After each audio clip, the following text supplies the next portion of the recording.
24 points, 9 assists, 2 steals, and a direct hand in 17 of Indiana's first 19 points. That's what Caitlin Clark dropped in Los Angeles last night. And she did it while going 1 for 7 from 3. No hot shooting night, no favorable whistle, and she still ran the Sparks out of their own building. If she's putting up these numbers when her outside shot isn't falling, what does this team look like when it finally comes back? That's the question that should have every Fever fan locked in right now. She walked back in and reminded everyone exactly who she is. The front runner for most valuable player this year. Why do you think Caitlin will win MVP this year? Drop your thoughts in the comments. And they tee about wanting to be more aggressively at the point of attack, and that's exactly what LA does. Cheering. And welcome back to Los Angeles. Caitlin Clark of the defense. But on the other side of the ball, Caitlin Clark is just doing and Clark with a steal, showing off the handle. Back the other way, Caitlin Clark 4 cheering 2 more. Los Angeles was where it all started for her.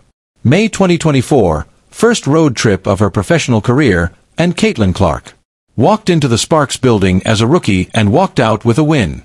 She remembered Klay Thompson sitting courtside, remembered the crowd, remembered hitting the shots that mattered late, even after a rough start. She called it one of her first really good memories in this league. So, when she came back to that same building on May 13th, it wasn't just another road game on the schedule. Hi, how are you? Good, good. I feel like you've always talked about how much you love this building, but you've only gotten to play here once. I know, right? What does it mean for you to be back here? Yeah, I was talking about that earlier today, and I think that was like one of my first really good memories in his league honestly was that game and first. Yeah, was it? Okay. Yeah, first win. One of my first road trips too. So, I didn't play very well in that game, but I made some big shots late in the game and I just remember the environment being incredible. I remember like Klay Thompson was courtside and there was quite a few big stars in the building for that game. Music, so, really fun. Like this is like, whenever I get asked in like interviews and things like, what are some of my favorite places to play, like this is always one that comes to mind. So just super excited was before tip-off. Clark sat down at the podium and told you exactly where her head was. She wasn't sentimental about the 2024 trip in a soft way. Music. She was direct about it. She remembered what happened there. She wanted to add to it and she'd already decided what kind of night it was going to be. That's not a player easing back into things after a long injury stretch. That's a player who spent the off-season with a specific plan. How has your back been in the following week? And then what have you learned about your body and how to manage it over the last 8-9 months or so? Yeah, I think first of all I feel great. So, jump on that table, right? Yeah. I think like the hardest part of injury and still something I'm really battling and kind of almost struggling with is just like the mental hump of getting over everything. And like I understand my body almost too well to a point now, and it's probably something I wasn't enough in touch with before my injuries, and now I understand it very well, and so you just become hyper cautious to certain things, and she was honest about the injury stuff, which was actually the most interesting part of the press conference. She dealt with back tightness serious enough to keep her off the floor for extended stretches, and she admitted that getting over it mentally is harder than the physical recovery. Her exact words. The hardest part of injury, and still something I'm really battling and kind of almost struggling with, is just like the mental hump of getting over everything. She understands her body almost too well now, she said, which makes her hyper-cautious in ways she's actively working through. For a player whose whole game runs on speed and burst, that mental battle is real. I think that moment in the game where, obviously my back tightened up, I think I almost got confidence from that because I came back in and I played 8 more minutes. So, and I felt great. The last 8 minutes. So, I think it's something I can take confidence from, but it's going to take me a little bit to like really get over this mental hurdle of like trusting my body. And I was thinking about it later, too. Like this is the first time I've played 30 minutes. Like even playing USA basketball, like I was playing 22 minutes. We have so many players. We're just rotating in and out. And I ran 4.6 miles in that game on a Saturday versus Dallas. So, It's a lot of stress on somebody's body but the physical side of it, she felt good. Playing 30 minutes against Dallas in the previous game was the first time. She'd hit that number in a long time, longer even than her USA basketball appearances, and she ran 4.6 miles in that game.